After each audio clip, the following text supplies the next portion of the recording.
All right, welcome back. Today we are doing striped backgrounds using linear gradient. I did this one before and I'll see if I can recreate it. We will start off with our test div. So we'll just set up a test div and then we'll just give that, what is that underwritten? Height 400 pixels and width. I think width is 100% anyway. All right, so now we have our test div class.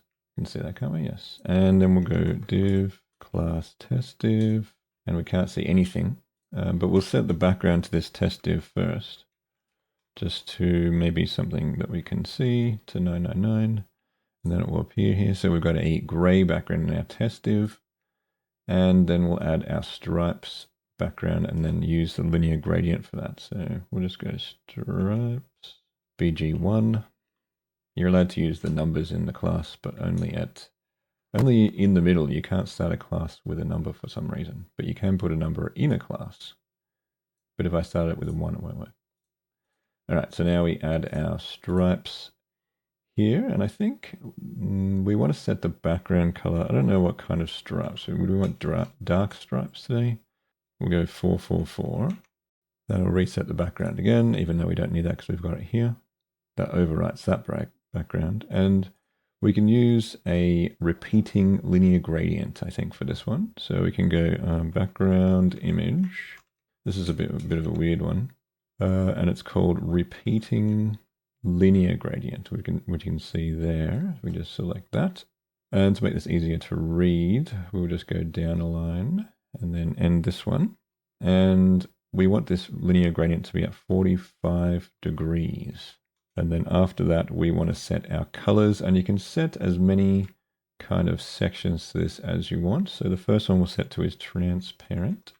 And then I think we want to put a 5 pixel on this one. And then another, so we're using a comma instead of a colon as it's all one bit of code. So transparent 5. And then we want to set a color to this. So we can use red to start. And we'll give that one 10 pixels. Actually, I'll just check that this is working. So we got nothing yet because I ended it there. You're supposed to have another comma, and then at the end we don't want a comma. We want to test this as we go. Do that. Oh, that is a pretty cool background actually. So what it's doing is it's got a transparent. We zoom that in. Oh yeah, you can kind of see it's doing their transparent background it's going red to transparency along here. But we can keep adding. So we can actually keep adding these in here, and you could put like a blue one at 20 pixels, or we just change these colors. Oh, can I change that to this one? See what that looks like. Oh, that's very bright. Whoa, man, that hurts my eyes.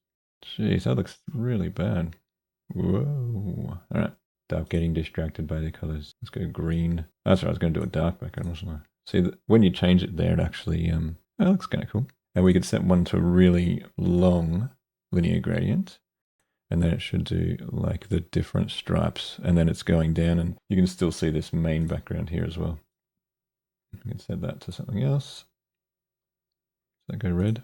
Yep. So then you can see the main background where the transparency is the 5 pixel section here, and then this is the largest part of the gradient. And if we wanted to set this to 50, then it should equalize it a little bit. Yeah, it changes that totally then. I actually prefer that one. Or we could go 0 pixels. Yeah, there we go. And that is a stripes background 1. I don't know what you would use that for, really. You could probably actually go 100%, and then it will cover that gradient all the way across. If we go 100% there, what does it do? 100% and then get rid of this bit. Yeah, there we go. So that's nice. Then it's got this little tiny bit here of blue. Or is this, that's actually the transparent, is it? And then it's got this really nice gradient that comes all the way across there. Anyway, that is our background using background image, and repeating linear gradient. We could keep adding on to that actually. Let's add on a few more, 50 pixels, and a comma until we get to the end one, and then we get rid of the comma.